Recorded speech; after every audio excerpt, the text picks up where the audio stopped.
उसने आज अपना पहला अंडा दिया था, जिसकी खुशी में मीनू चिड़िया ने सब पक्षियों को दावत पर बुलाया था।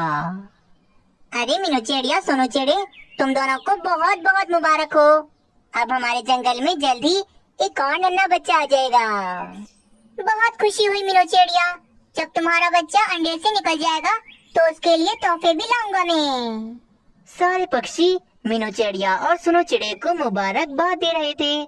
सब बहुत खुश थे, परंतु रानी कौवी बहुत ज्यादा उदास थी, क्योंकि रानी कौवी और कालू कौवे की शादी को काफी साल गुजर गए थे, परंतु रानी कौवी ने अभी तक एक अंडा भी नहीं दिया था।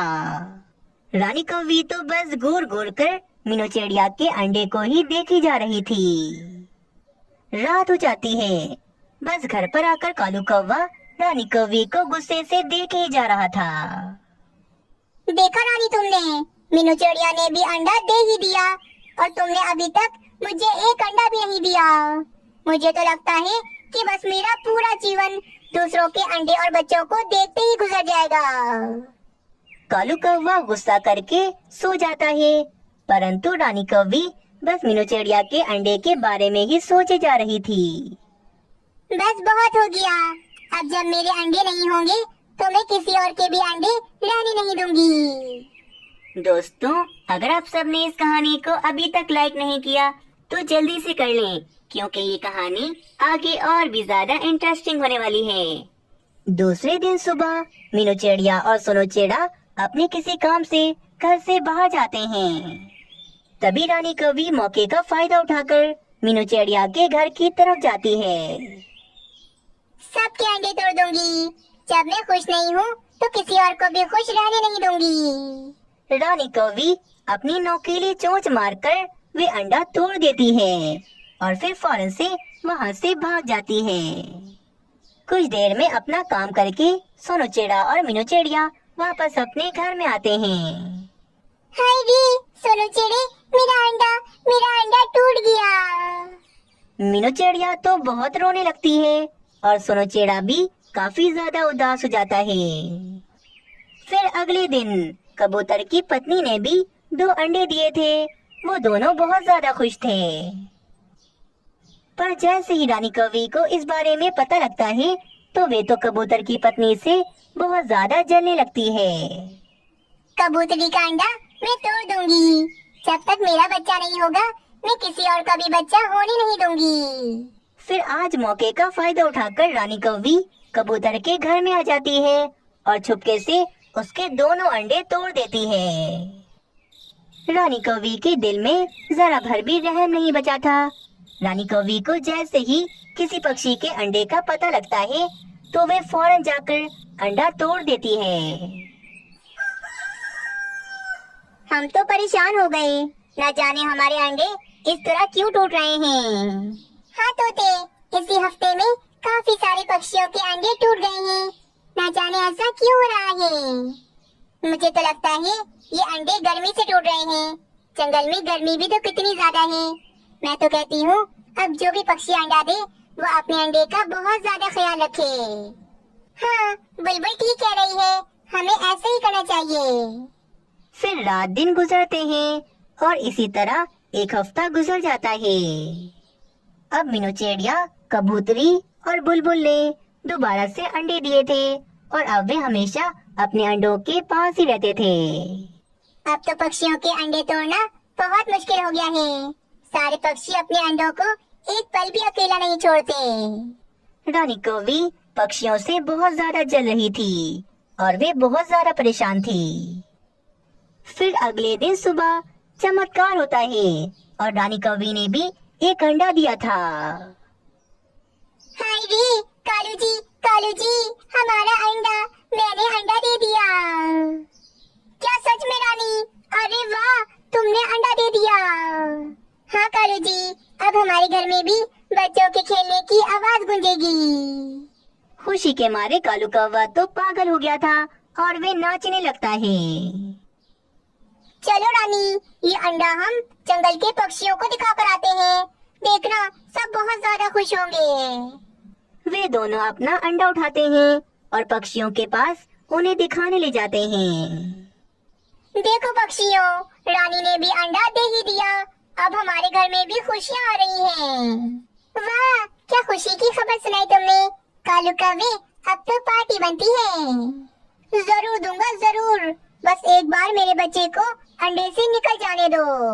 चलो रानी, ये अंडा तुम घर ले जाओ और आराम से घोंसले में रख देना। रानी कौवी जैसे ही वे अंडा उठाती है तो अचानक वे अंडा फिसल जाता है और नीचे गिरकर बुरी तरह से टूट जाता है। मेरा अंडा, हाय रे, मेरा अंडा नीचे गिर गया। रानी कौवी को तो सब पक्षियों के अंडे याद आते हैं कि उसने किस तरह बेदर्दी से सब पक्षियों के अंडे तोड़ डाले थे। पक्षियों, मुझे माफ कर दो, ये मुझे मेरे किए की सजा मिली है।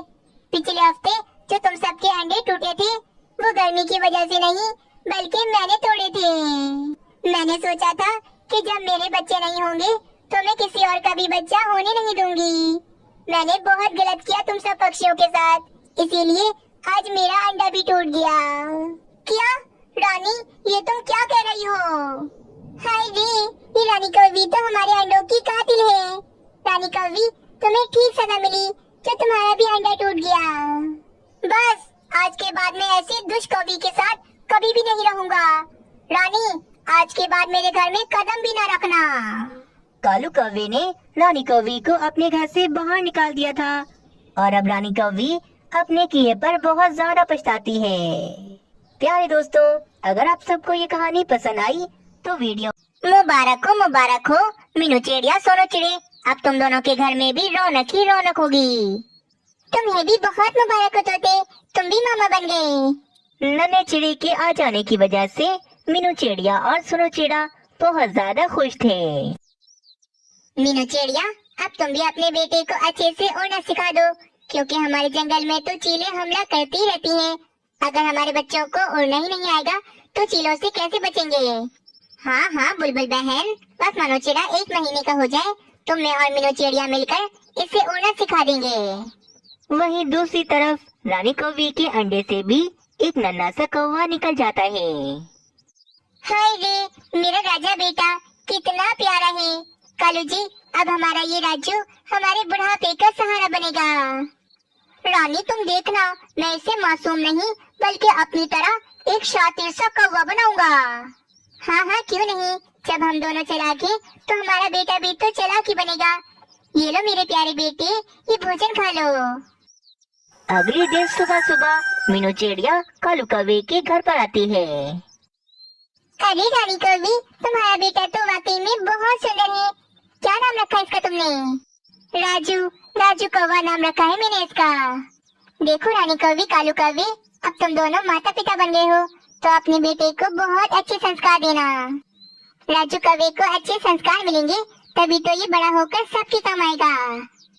हाँ हाँ हमें सब पता है, हमें ना सिखाओ ज्यादा, मैं तो अपने राजू को बिल्कुल अपनी तरह बनाऊंगा। हाँ मीनू चिड़िया, बाप शेर तो बेटा सवा शेर। उन दोनों की ऐसी बातें सुनकर मीनू चिड़िया नाराज होकर वहाँ से चली जाती है।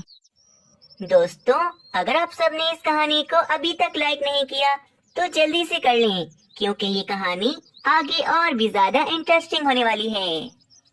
अरे बाबा, आपने तो मीनू आंटी को नाराज ही कर दिया, वो तो मुझे बस देखने आई थी।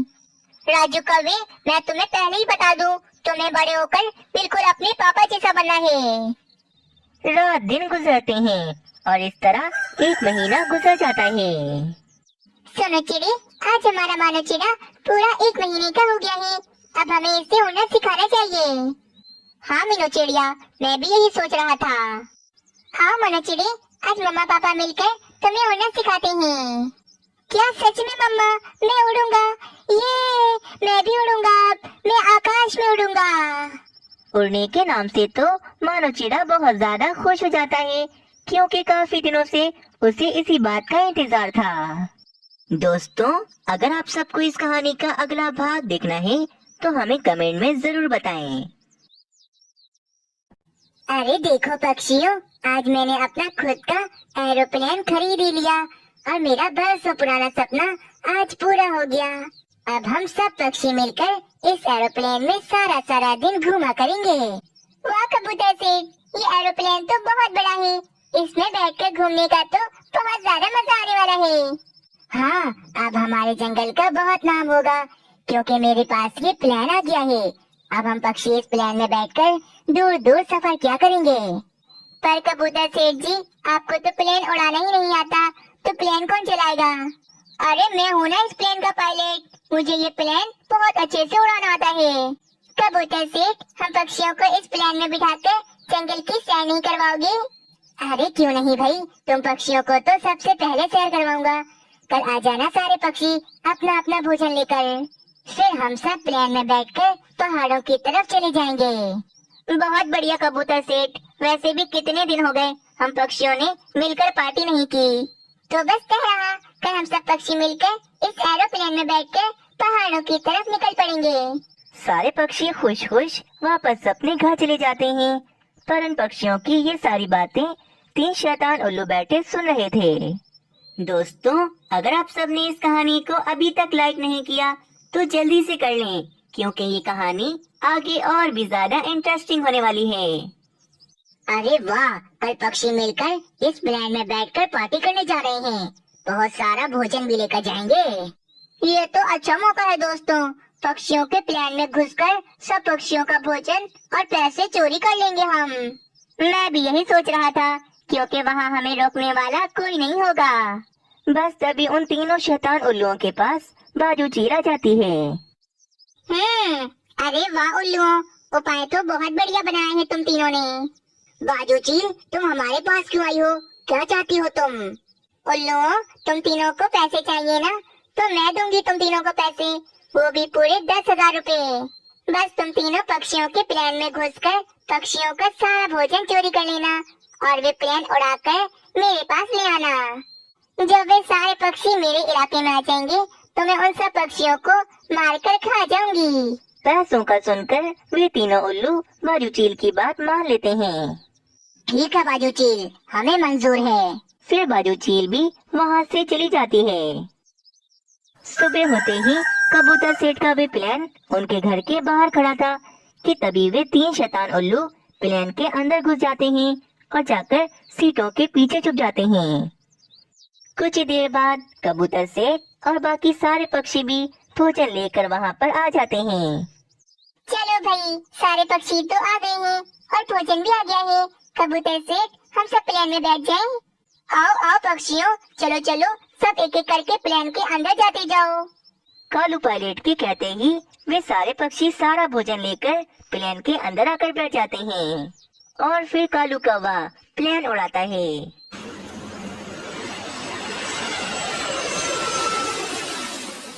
अरे वाह, कितना ज्यादा मजा आ रहा है इस प्लेन में। हाँ हाँ, बहुत मजा आ रहा है। अब तो मैं इस प्लेन में रोज आकर बैठ जाया करूँगा। चलो साथियों, प्लेन काफी ऊंचाई पर आ गया है, अब हमें हमला कर देना चाहिए। इतना कहते ही वे तीनों उल्लू बड़े बड़े चाकू निकालकर पक्षियों को घेर लेते हैं। हम चोर उल्लू तुम पक्षियों की खुशियाँ खत्म करने आ गए हैं। चलो जल्दी जल्दी अपना सारा भोजन हमारे हवाले कर दो। दुष्ट उल्लू, तुम तीनों हमारे प्लेन में आकर कैसे घुस गए? चलो भागो यहाँ से। चलो शैतान उल्लू, मेरे प्लेन से बाहर निकलो। ओए पक्षियों, हमें ज्यादा गुस्सा मत दिलाओ और सारा भोजन फौरन से हमारे हवाले कर दो। फिर एक उल्लू जाकर कालू पायलट के सर पर मोटा डंडा मारता है। बेचारा कालू पायलट तो वहीं पर बेहोश हो जाता है। अब मैं उड़ाऊंगा प्लेन और बाजू चील के पास ले जाऊंगा। वहीं दूसरी ओर वे दोनों उल्लू पक्षियों का सारा भोजन और उनके पैसे उनसे छीन लेते हैं। शैतान उल्लू, अब जाओ यहाँ से, हमारा सब कुछ तो ले लिया है ना, अब क्या बाकी रह गया है? तुम सब पक्षी अब नहीं बच सकते, क्योंकि ये प्लेन अब बाजू चील के पास ही जाकर रुकेगा और बाजू चील तुम पक्षियों को मारकर खा जाएगी। बाजू चील का नाम सुनकर तो वे सारे ही पक्षी बहुत ज्यादा डर जाते हैं। अब हमारी मौत पक्की है, हम उस जालिम चील का भोजन बन जाएंगे। अरे मुझे क्या पता था बुलबुल कि ये शैतान उल्लू पहले से ही हमारे प्लेन में घुस गए हैं। काफी देर हो जाती है। एक उल्लू प्लेन उड़ा रहा था और बाकी के 2 उल्लू प्लेन का दरवाजा खोलकर जंगल की सैर कर रहे थे। तभी कालू कौवे की आँख खुलती है और कालू कौवा होश में आ जाता है। अरे पक्षियों, वो देखो, कालू कौवे को होश आ गया। सारे पक्षियों को बंधा देख कालू पायलट पक्षियों के पास आता है। तुम सबको बांध दिया, पर मीनू चिड़िया, उल्लुओं ने मुझे बेहोश देखकर मुझे तो बांधा ही नहीं। कालू कौवे हमारी मदद करो, हमारी ये रस्सियाँ खोलो जल्दी से। कालू कौवा एक एक करके उन सारे पक्षियों की रस्सियाँ खोल देता है। हम पक्षी उन उल्लुओं का मुकाबला नहीं कर सकते। हम क्या करें? कैसे निकालें उल्लुओं को अपने प्लेन से बाहर? दोनों उल्लुओं को दरवाजे पे खड़ा देख मीनू चिड़िया के दिमाग में एक उपाय आ जाता है। उपाय है मेरे पास। कालू कौवे, जो उल्लू प्लेन उड़ा रहा है ना, तुम जाकर उसे डंडे से खूब मारो और उसे बेहोश कर दो और किसी तरह प्लेन को अपने कब्जे में ले लो। फिर पीछे से मैं और तोता जाकर इन दोनों उल्लुओं को नीचे धक्का दे देंगे। फिर कालू कौवा चुपके से उल्लू पायलट के पास आता है और अचानक ही उसे डंडों से बुरी तरह से मारने लगता है। डंडों से मार मार कर कालू कौवा उल्लू को बेहोश कर देता है और पीछे ही मीनू चिड़िया उन दोनों उल्लुओं को प्लेन से नीचे धक्का दे देते हैं।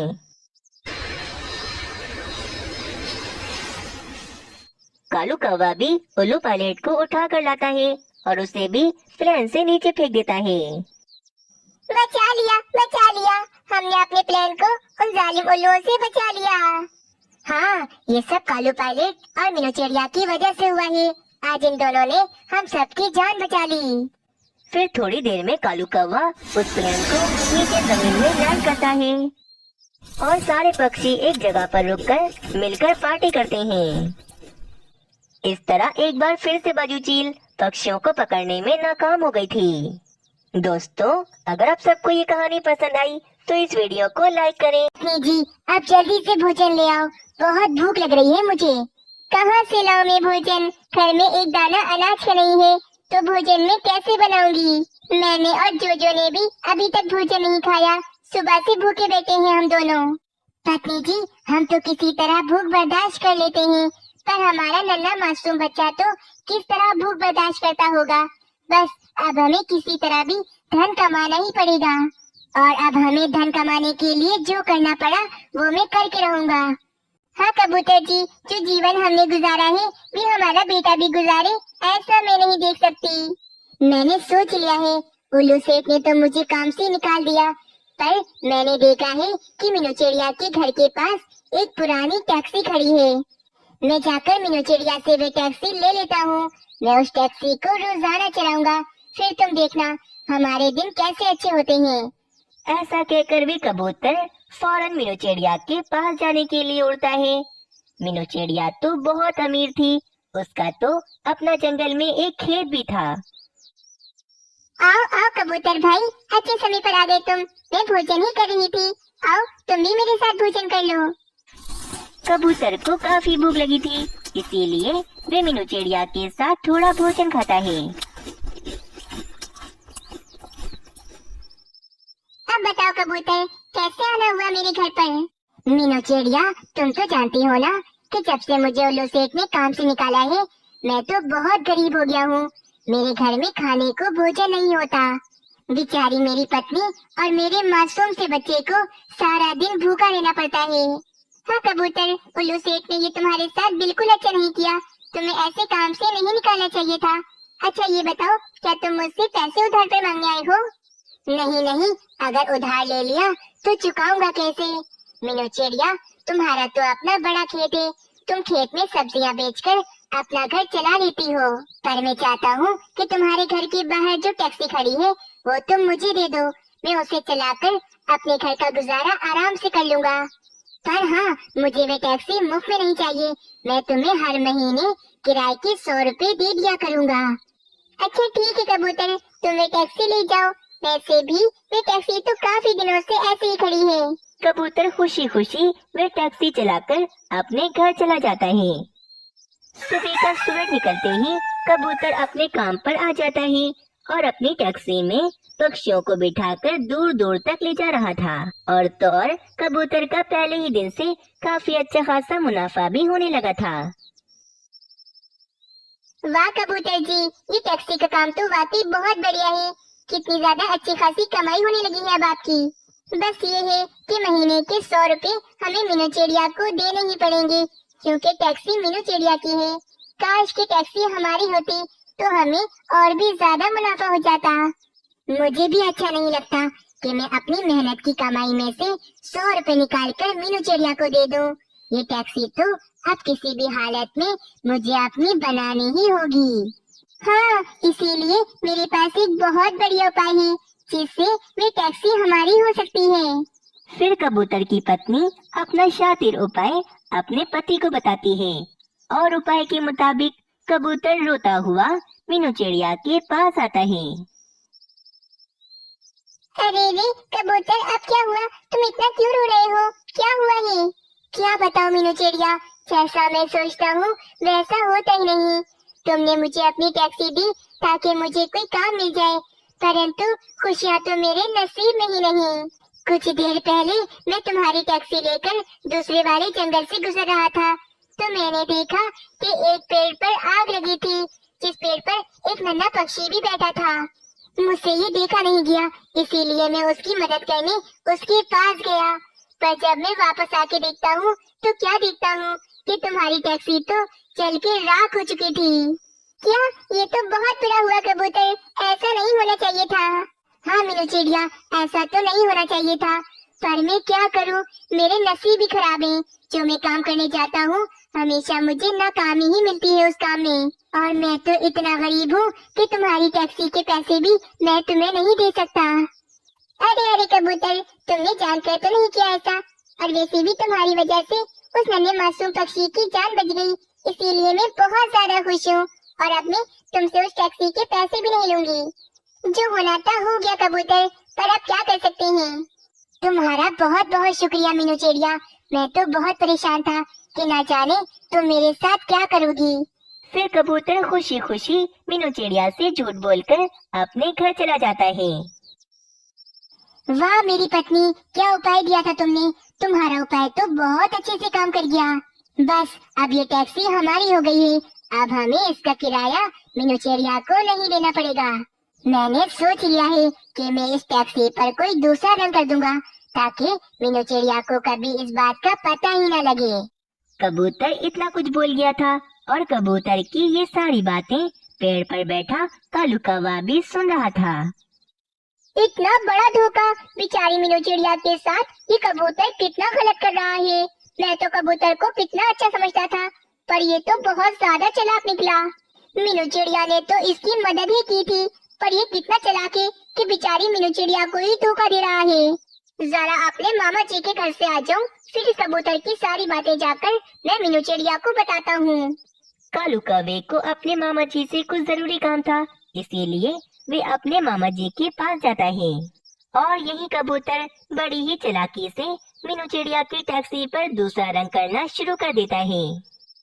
थोड़ी देर में कबूतर ने उस टैक्सी को बिल्कुल ऐसा बना दिया था कि अब तो बिल्कुल पता ही नहीं लग रहा था कि ये टैक्सी कभी मीनू चिड़िया की भी हुआ करती थी। वाह वाह पति जी, आप तो वाकई में बहुत कमाल के हैं। ऐसा रंग किया है टैक्सी पर कि पता ही नहीं लग रहा कि ये टैक्सी मीनू चिड़िया की थी। बस अगर मीनू चिड़िया मुझसे इस टैक्सी के बारे में पूछेगी तो मैं कह दूंगा कि ये टैक्सी मैं दूसरे जंगल से किसी पक्षी से किराए पर लाया हूँ। हाँ, वैसे भी मीनू चिड़िया तो बहुत भोली है, उसे तो कभी पता नहीं लगने वाला कि हमने उसके साथ ये कितना बड़ा धोखा किया है। चलो पत्नी जी, अब मैं जा रहा हूँ अपनी टैक्सी चलाने। अपनी टैक्सी? हाँ हाँ, तुम हंसती रहो, मैं जा रहा हूँ टैक्सी चलाने। फिर कबूतर टैक्सी को लेकर चला जाता है। इस जंगल में टैक्सी चला चला कर मैं बहुत थक गया हूँ। चलो आज मैं शहर की तरफ जाता हूँ। वे कबूतर अपनी टैक्सी लेकर पहाड़ों से दूर शहर की तरफ निकल जाता है। वे कबूतर तो ज्यादा मुनाफे की लालच में शहर आ गया था, परंतु कहते हैं ना, गलत तरीके से कमाया हुआ पैसा भी हजम नहीं होता।